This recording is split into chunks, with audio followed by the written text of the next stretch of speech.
Inauteriak, nor da nor.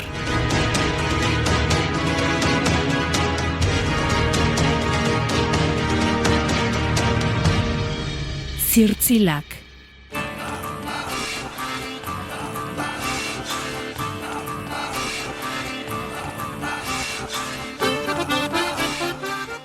Lapurdiko eta Baxenafarroako inauterietan ez dira falta zirtzilak. Zenbaitetan, aurrentzat eskola testuinguruan antolaturiko inauteri jardunetan bereziki, aurpegia estali eta nahikoa itxura homogeneoko pertsonaia gisa agertzen zaizkigu.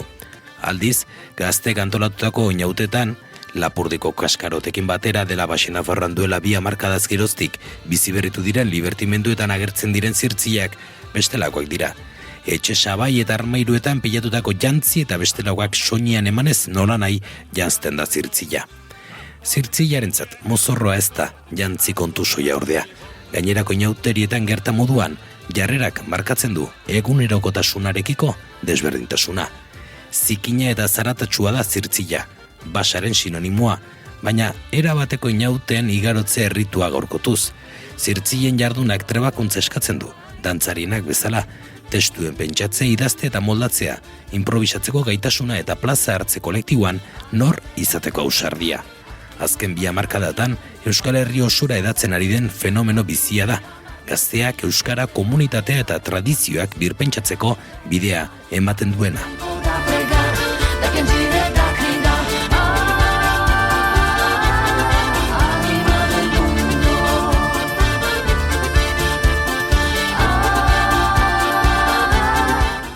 Testua, Aitzpea Leizaola.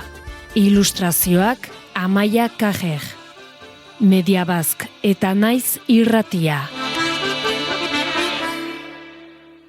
Euroeskualdeak lagundutako proiektua.